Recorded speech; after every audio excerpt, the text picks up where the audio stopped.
హల్లెలూయా. సాత్వికుడును దీన మనసు కలవాడు యేసుక్రీస్తు నామమే మహిమపరచబడును గాక. క్రీస్తు బిడ్డలందరికీ హృదయపూర్వక వందనాలు. పరిశుద్ధాత్మ ప్రత్యక్షత అని ఈ సువార్త కార్యక్రమాలు యేసుక్రీస్తు హెర్మోను సంఘము పక్షముగా సేవకునిగా నేను మీకు తెలియజేస్తూ ఉన్నాను.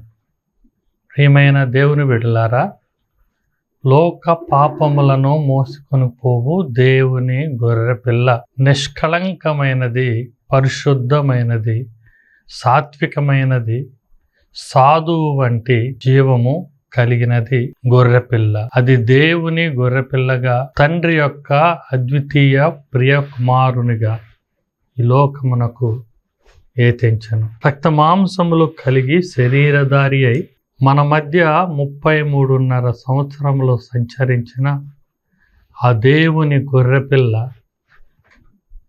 దీనము కలిగి, సాత్వికము కలిగి, మృదువైనటువంటి సుకుమారమైనటువంటి దేహము మరియు ఆత్మ కలిగినటువంటి వ్యక్తిత్వమే యేసుక్రీస్తు ప్రభు. అట్టి యేసుక్రీస్తు ప్రభు వంటి వారు, ఆయనను పోలినటువంటి వారు, పౌలు తన విశ్వాసముతో క్రీస్తును పోలి ఎలా జీవించాడో, విశ్వాసములో పరిపూర్ణులైన వారు పౌలు వలె జీవిస్తూ పౌలు పోలికలో క్రీస్తును అనుసరించు దేవుని బిడ్డలు కూడా సాత్వికము, సాధు స్వభావము కలిగినటువంటి అమాయకపు జీవులు. అయితే ఈ లోకములో మన ఆత్మీయ ప్రయాణం కొనసాగిస్తున్నప్పుడు మన చుట్టూ అనేకమైనటువంటి క్రూర మృగములు తారసపడుతూ ఉంటాయి. మన వ్యక్తిత్వంలో కూడా ఈ క్రూర మృగపు చేష్టలు బయలుపరచబడుతూ ఉంటాయి. అవి మృగము వంటివి సాధు స్వభావము కలిగిన వాటిని హింసించాయి. ఈ గొర్రె పిల్ల వంటి సాధు స్వభావము, సాత్వికము కలిగినటువంటి దేవుని బిడ్డలు దేవుని పోలిన వారై ఉంటే, అట్టి వారిలో ఒక్కొక్క పర్యాయము సాతాను లేదా అపవాది మనస్తత్వాలు వెలుగు చూస్తూ ఉంటాయి. అవి క్రూర మృగముల వలె బయలుపరచబడుతూ ఉంటాయి.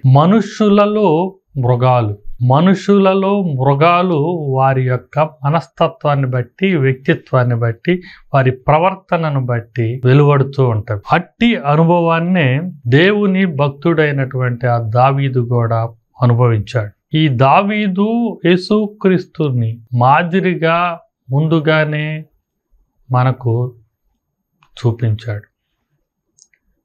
కీర్తనల గ్రంథము 22వ అధ్యాయము 20వ వచనములో నుండి మాట: ఖడ్గము నుండి నా ప్రాణమును, కుక్కల బలము నుండి నా ప్రాణమును తప్పించుము. ఈ భక్తుడు అంటున్నాడు, నేను సాధువుగా, సాత్వికంతో, దీనుడనై, పరిశుద్ధుడనై, నిష్కళంకుడనై ఈ సమాజంలో ఉంటే నా చుట్టూ ప్రాణాంతరమైనటువంటి ఆయుధాలు, ఖడ్గములు ఉన్నవి. అవి నా ప్రాణమును తీయజూస్తున్నవి. కుక్కల బలము కలిగి ఉన్నవి. అవి నా ప్రాణమును కోరుచున్నవి. అందుచేత ఈ ఖడ్గము నుండి, ఈ ప్రాణము నుండి, ఈ కుక్కల నుండి, దాని బలము నుండి నా ఈ ప్రాణమును తప్పించుము అని విజ్ఞాపన చేస్తున్నాడు. కొనసాగిస్తూ 22వ అధ్యాయము 21వ వచనంలో సింహపు నోట నుండి నన్ను రక్షింపుము అంటున్నాడు. ఈ యొక్క మనుషులలో మృగాలుగా సింహాలు కూడా ఉన్నవి. ఆ సింహములు నోరు తెరిచి పదునైన కోరలతో ఉన్నవి. ఆ సింహపు నోట నుండి నన్ను రక్షింపుము అంటూ, గురుపోతుల కొమ్ములలో నుండి నన్ను రక్షింపుము. గురుపోతులు, ఎద్దులు, వృషభములు, పశువులు బలము కలిగి మొనదేదిన కొమ్ములు కలిగిన వాటి నుండి నన్ను రక్షింపుము, తప్పించుము అని దీనుడై ఈ భక్తుడు ప్రాధేయపడుతున్నాడు. అలానే 22వ అధ్యాయంలోని 5వ వచనంలో ఆయన అంటూ ఉంటాడు ఒక మంచి మాట. 6వ వచనంలో, నేను పురుగును కాను, నేను నరుడను కాను, నేను పురుగును అంటాడు. కీర్తనల గ్రంథము 22వ అధ్యాయము 6వ వచనంలో ఈ భక్తుడు అంటున్నాడు తన స్థితిని, నేను రక్తమాంసములు కలిగిన నరునిగా నేను జన్మించాను కానీ నేను పురుగును అంటున్నాడు.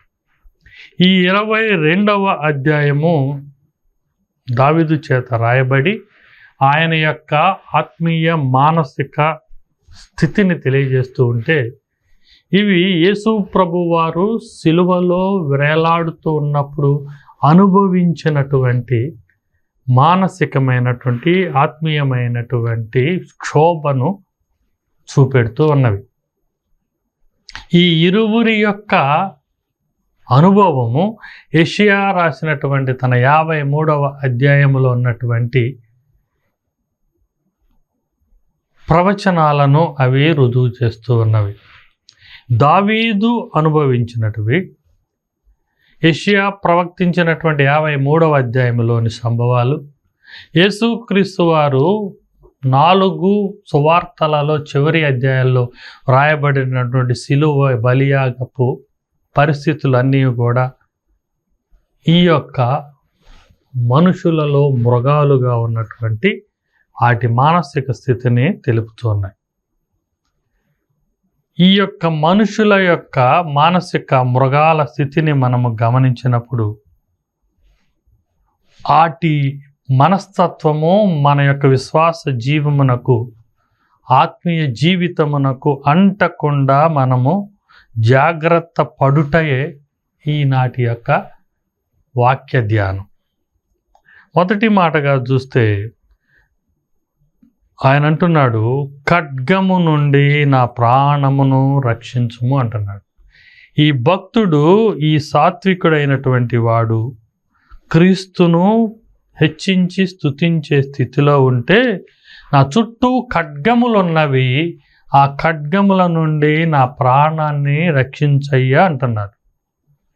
ఖడ్గము అంటే వాక్యానుసారము లేదా రాసిన దానిని బట్టి కాదు, కానీ ఆత్మీయ పోలికను బట్టి చూస్తే ఖడ్గము అంటే ఏ స్థితి అని చూస్తే, సామెతల గ్రంథము 5వ అధ్యాయము 4వ వచనంలో, దాని వలన కలుగు ఫలము ముసిని పిండంత చేదు, అది 2 అంచుల గల కత్తి అంత పదును గలది అంటున్నాడు.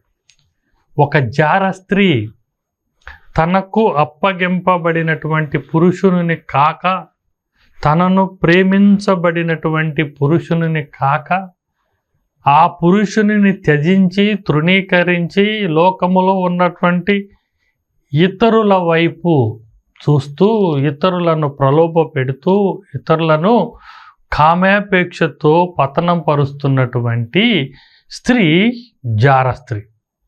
ఆ జార స్త్రీ అంట 2 అంచుల ఖడ్గము వంటిది. ఆ 2 అంచుల ఖడ్గము ఎటు కదిలినా కానీ ప్రాణాపాయమే. అది ముందుకు కదిలినా, వెనుకకు కదిలినా, కుడి ప్రక్కకు కదిలినా, ఎడమ ప్రక్కకు కదిలినా, పైకి కదిలినా, క్రిందకు కదిలినా, ఆ జార స్త్రీ నుండి మనుషులకు కలిగేది ప్రాణాపాయమే. అట్టి జార స్త్రీ నుండి మనము దూరముగా ఉండాలి అని ఇక్కడ సామెతల గ్రంథంలో గ్రంథకర్త మనకు తెలియజేస్తూ ఉన్నాడు. అదే సామెతల్లో 2వ అధ్యాయము 17వ వచనంలో అంటాడు, అట్టి స్త్రీ తన యవ్వన కాలమందు ప్రియుని విడిచుకొని తన దేవుని యొక్క బంధమును మీద అది ఏమవుతున్నదంటే విడిచి ఉన్నటువంటిది అన్నమాట.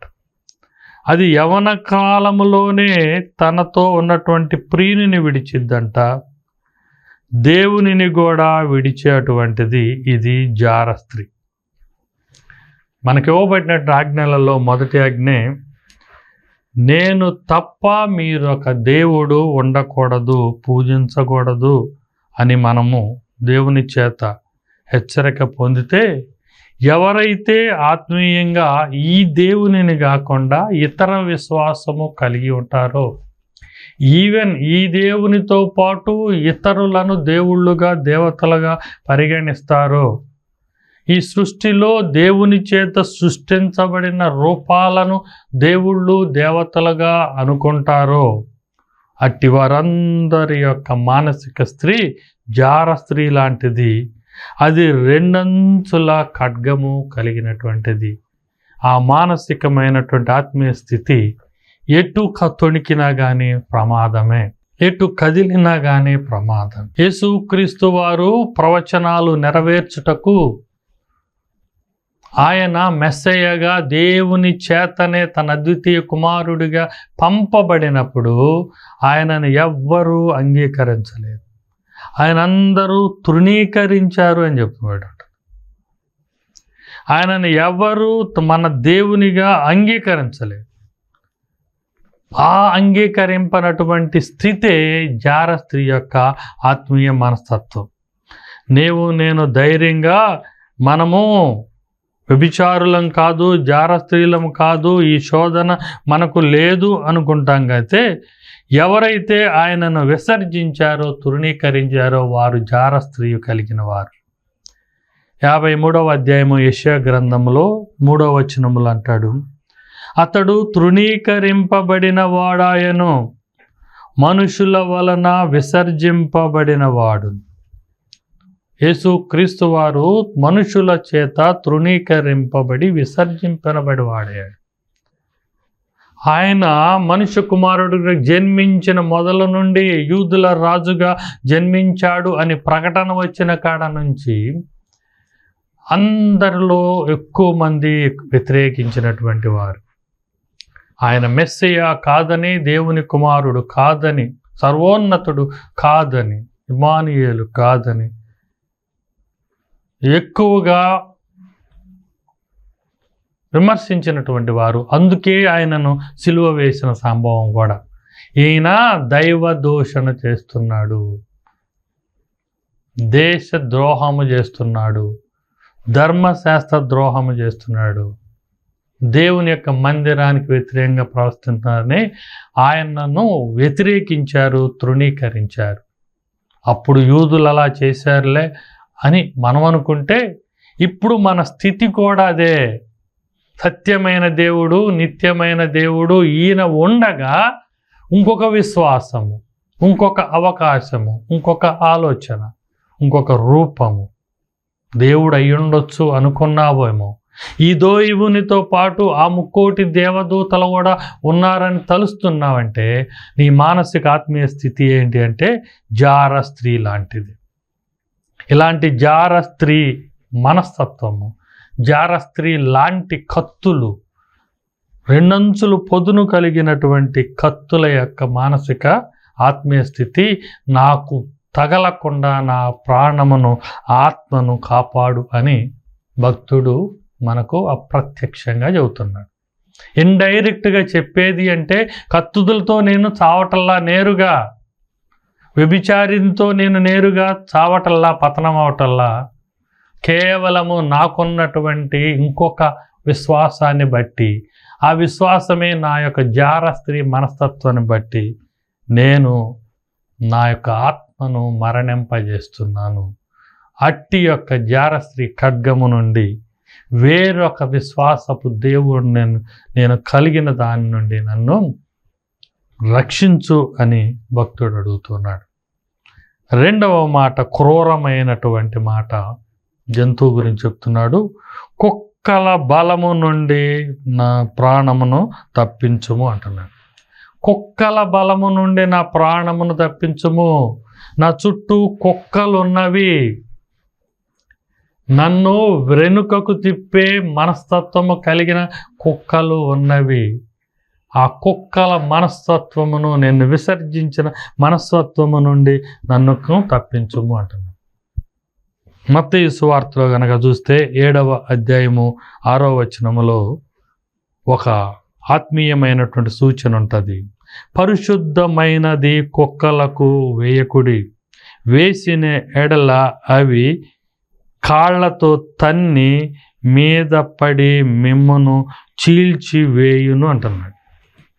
పరిశుద్ధమైనది, శ్రేష్టమైనది, స్వచ్ఛమైనది, సత్యమైనటువంటి దేవుని యొక్క వాక్యం ఇది పరిశుద్ధమైనది, ఇది స్వచ్ఛమైనది, ఇది దేవుడు, ఈ దేవుడుగా ఉన్నటువంటి ఈ యొక్క దేవుని వాక్యాన్ని కుక్కల వంటి అపరిశుద్ధమైనటువంటి వాటికి మీరు వేయకుడి, వేసినట్లయితే అవి అందులో ఉన్నటువంటి మేలులను ఎరుగక అవి అపార్థము చేసుకొని అజ్ఞానముతో వాటిని బట్టి మనలను చీల్చివేయును, చంపివేయును.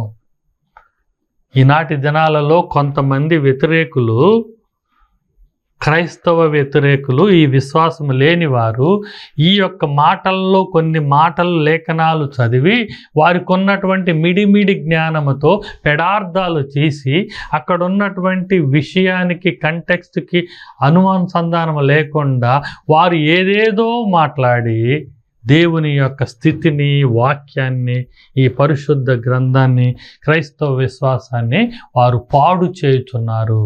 అదే కుక్కలకు ఇలాంటి వాక్యాన్ని పెట్టొద్దు, అందచేయొద్దు, వివరించవద్దు. మూర్ఖునికి మనము వివరించవద్దు. మూర్ఖునికి గనక ఈ విషయం చెబితే వాడు వ్యతిరేకమవుతాడు, కానీ దానిలో ఉన్న మేలు గ్రహించడు. ఇది కుక్కల స్థితి. దేవుని వాక్యమును గ్రహించిన వాళ్ళు, గ్రహించిన వ్యతిరేకంగా గ్రహించేవాళ్ళు కుక్క మనస్తత్వం కలిగిన వాళ్ళు. క్రైస్తవులలో కూడా ఇలాంటి వారు ఉండొచ్చు, నాస్తికులు ఉండొచ్చు, హేతువాదులు ఉండొచ్చు, కొంచెం జ్ఞానము సామాజికంగా కలిగిన వారు ఉండొచ్చు, చదువర్లై ఉండొచ్చు. వాక్యములో విషయాలను పెడార్థం తీసుకొని దేవునిని వ్యతిరేకించే వారే కుక్క మనస్తత్వం కలిగిన వారు. ఆ మనసు కలిగిన వారి నుండి, లేదా ఆత్మీయ స్థితి నాలో ఉంటే దాని నుండి నా ఆత్మీయ ప్రాణాన్ని రక్షించు ప్రభువా అంటారు. అంత మాత్రమే కాకుండా ఇంకొక ఉదాహరణలో చెప్తాడు దీనిని చక్కగా, మానసికమైనటువంటి ఆత్మీయ స్థితి. 2వ పేతురు గ్రంథము 3వ అధ్యాయము 22వ వచనం. 2వ పేతురు గ్రంథము 2వ అధ్యాయం 23వ వచనంలో, కుక్కలు తన వాంతికి తిరిగినట్లు, కుక్కలు తన వాంతికి తిరిగినట్లు, ఆహారము కుక్కలు ఆత్రంగా తిని, మించింది తిని, అవసరానికి మించింది తిని, అది దాని కడుపుల్లో ఎమడక మళ్ళీ తిరిగి కక్కి మళ్ళీ అది దేశ సంచాటనంతా చేసి మళ్ళీ ఆ కక్కినటువంటి దానినే, మలినమైనటువంటి దాన్ని, పరిశుద్ధమైన దానినే మళ్ళీ తిరుగు తింటవి కూడా, తినటానికి సిద్ధమవుతాయి, తింటాయి. అంటే ఏమిటి అంటే, దేవుని స్థితి ఎరిగిన తర్వాత విశ్వాసంలోకి వచ్చి, పరిశుద్ధతలోకి వచ్చి, బాప్తిసం తీసుకొని మారు మనసు పొంది దేవుని ప్రియ బిడ్డగా సంఘములో, సహవాసంలో, సేవకునితో, దేవునితో కొనసాగుతున్నటువంటి నీవు ఈ లోకంలో ఉన్నటువంటి యొక్క స్థితిని బట్టి నువ్వు ఆశపడి, నువ్వు శోధించబడి మళ్ళీ తిరిగి లోకంలోకి వెళ్తావు. చూసారా?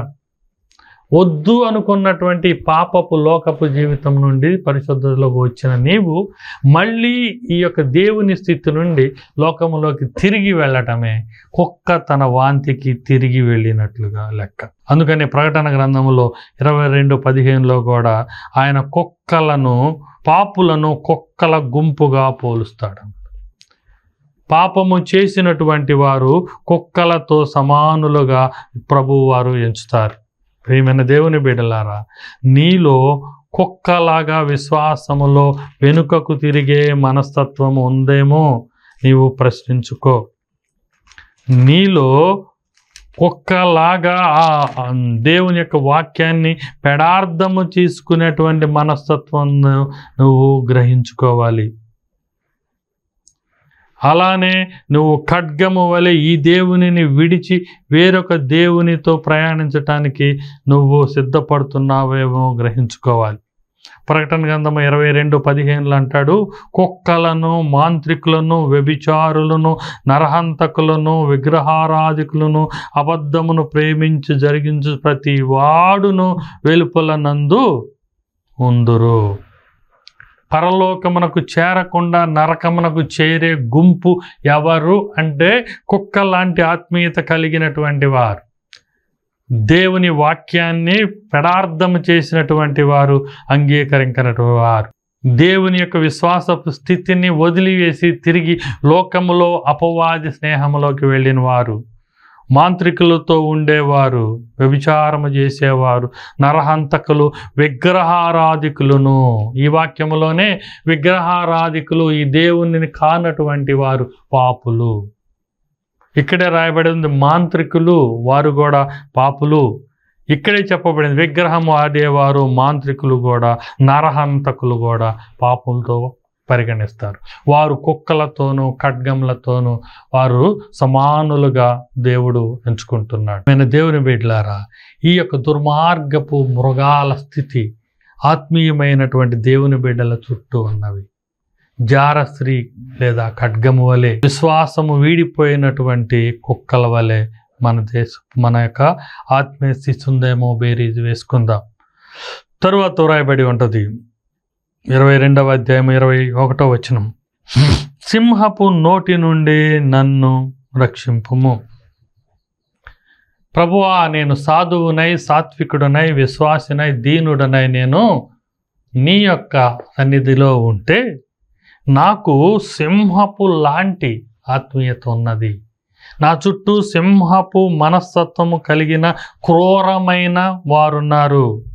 వారి ఆత్మీయ మానసిక స్థితి సింహమును పోలి ఉంది, అపవాదిని పోలి ఉంది అనుకున్నారు. చూడండి, 1 పేతురు గారు పోలుస్తూ చెప్తున్నాడు 5వ అధ్యాయం 8వ వచనములో, మీ విరోధి అయిన అపవాది గర్జించు సింహము వలె ఎప్పుడు మృంగుదునా అని వెదుకుచున్నాడు. మన అపవాది మనతో ఉన్న సాతాను, మనలో ఉన్నటువంటి దేవుని వ్యతిరేకి, మనతో ఉన్నటువంటి ఈ యొక్క లోకపు అధిపతి మన చుట్టూనే ఆక్రమించి ఎప్పుడు అవకాశము దొరికిద్దా అప్పుడు మృంగుదునా అని చూస్తున్నాడంట. గర్జించు సింహము వలె అపవాది సంబంధికులు, అపవాది శోధనలు, అపవాది యొక్క ప్రేరేపణలు ఉన్నవి. ప్రభువా, నేను ఆత్మీయతలో ఉన్నట్లుగా ఉన్నాను, నా విశ్వాసము బలపడుతున్నది. అయితే నా విశ్వాసము ఎప్పుడు బలహీనమవునో అప్పుడు అపవాది గర్జించు సింహము వలె నా మీద దాడి చేయుచున్నాడు. నాలో అవిశ్వాసము సింహము వలె నన్ను ఆక్రమించుకున్నది. నా తోటి సహచరుడు భ్రష్టుడై నా మీద సింహము వలె దాడి చేస్తూ ఉన్నాడు. అనేక ఉదాహరణలు మనం గమనిస్తాం. పరిశుద్ధతగా దేవుని బిడ్డగా మనం సమాజంలో కొనసాగుతున్నప్పుడు మన ప్రాణ స్నేహితుడు, తోటి స్నేహితుడు ఒక పర్యాయము పాపము చేయటానికి మనలను ప్రేరేపిస్తాడు. వ్యభిచారం కోసమో, మద్యపానము కోసమో, ఇంకా పొగ త్రాగటం కోసమో, ఆ నరహత్యకు మనల్ని సహాయం తీసుకోవటమో, అపవాది ఏమి చేయటానికి ఆస్కారం ఇస్తుందో నీ ప్రాణ స్నేహితుడు కూడా నిన్ను ఆ పనిలో ప్రేరేపిస్తే వాడు సింహము లాంటి వాడు, అపవాదిని పోలినటువంటి వాడు, అపవాదిని కలిగి ఉన్నటువంటి వాడు. అట్లాంటి యొక్క సింహపు బలము నుండి, దాని పంజా నుండి, దాని నోటి బలము నుండి నన్ను రక్షించు అంటున్నాడు. అంత మాత్రమే కాకుండా కీర్తనకారుడు అంటున్నాడు 10వ అధ్యాయం కీర్తన 9వ వచనంలో, గృహలోని సింహము వలె వారు చాటైన స్థలములలో పోజుబడి ఉన్నారట. గృహలో దాగి ఉన్నటువంటి సింహము వలె వారు చాటైన స్థలములలో వారు పోగు చేయబడి ఉన్నారు. నా మీద వ్యతిరేకులు, నా శత్రువులు, నా విరోధులు, నాకు అపాయము చేయువారు, నా ఆత్మీయ స్థితిని ఇష్టపడనటువంటి వారు గృహములో దాగినటువంటి సింహము వలె ఉన్నారు. ఆ సింహము లాంటి ఈ విరోధులు నా ప్రాణమును తీయచూచుచున్నారు. వీరి నోటి నుండి నన్ను రక్షించుము అని ఈ భక్తుడు బ్రతిమలాడుతున్నట్లుగా ఉన్నది. ఇదిగో నా చుట్టూ ఖడ్గములున్నవి, అయ్యా ఇవిగో నా చుట్టూ కుక్కలు విస్తరించి ఉన్నవి, అయ్యా ఇదిగో నా చుట్టూ సింహములు ఉన్నవి అని మొరపెడుతూ ఉన్నాడు. ఇవి భౌతికంగా కంటికి కనిపించేవి కాదు. నిన్ను విడిచినటువంటి జార స్త్రీ లాంటి ఖడ్గము వంటివి, నీ యొక్క పరిశుద్ధతను వీడి పాపములోకి పోయినటువంటి ఆత్మీయ స్థితి లాంటి కుక్కల వంటివి. ఇప్పుడు నాయనా నీ పరిశుద్ధత వైపు నేను కొనసాగించకుండా అపవాదితో స్నేహము చేసినందువల్ల, దాని తోడుగా కలిసి ప్రయాణించిన వలన నా యొక్క ప్రాణము, ఆత్మీయ ప్రాణం మీదకు నేను కొని తెచ్చుకున్నాను. వీటి నుండి నన్ను రక్షింపుము అంటున్నాడు. అక్కడే రాయబడిన తరువాతి మాట కీర్తనల గ్రంథము 22వ అధ్యాయము 21వ వచనం. గురుపోతుల కొమ్ముల నుండి నన్ను రక్షించుము.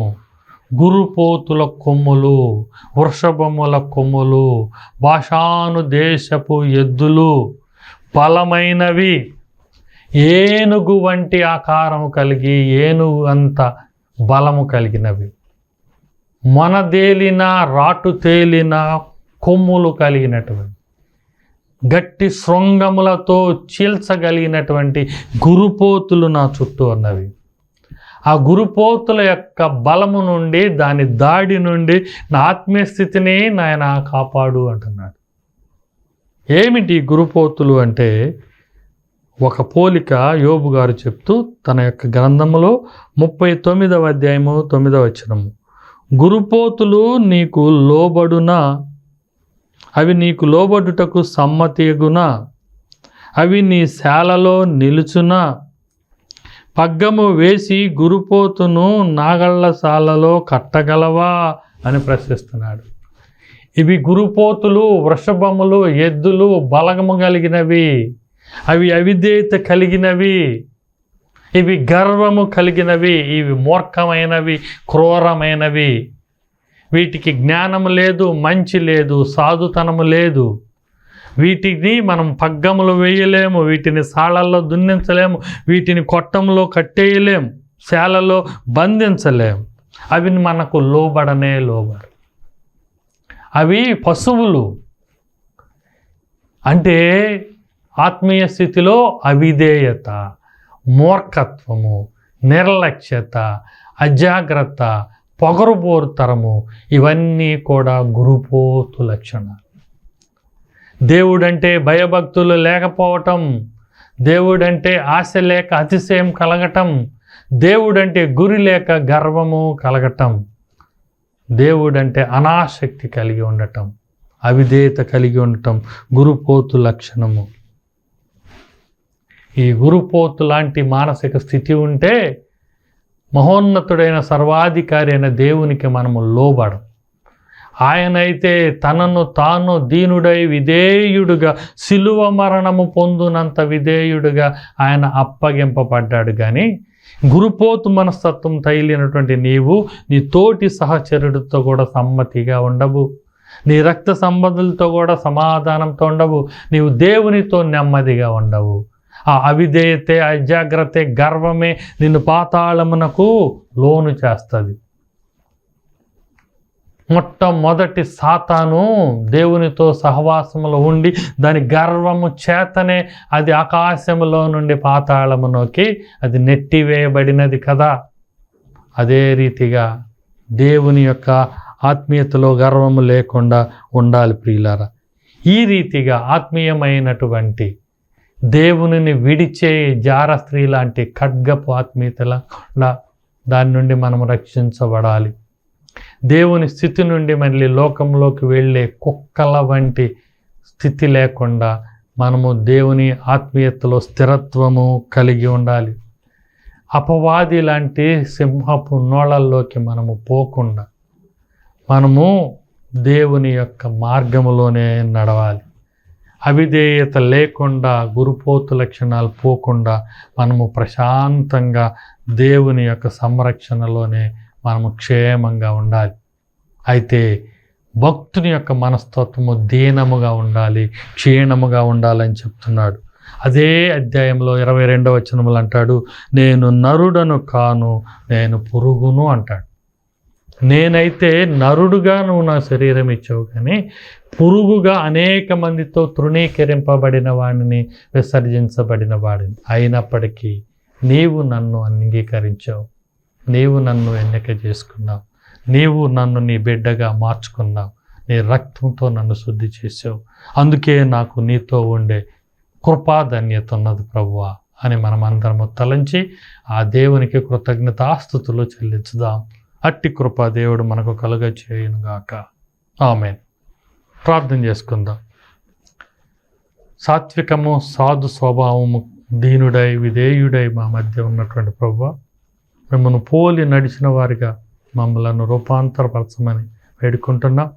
మా మీద దాడి చేసే మనుషులలోని మృగాల వంటి ఈ ఆత్మీయ స్థితులను మాకు దూరపరచమని ప్రభువైన యేసుక్రీస్తు వారి పేరిట ప్రార్థిస్తున్నాము తండ్రి. ఆమేన్. దీవెన. పరమ తండ్రి యొక్క ప్రేమ, కుమారుడైన యేసుక్రీస్తు యొక్క కృప, సత్య సమాధానము, పరిశుద్ధాత్మ యొక్క ఆదరణ అన్యోన్య సహవాసము ఇప్పుడు ఎల్లప్పుడూ మనకు తోడై ఉండును గాక. ఆమేన్.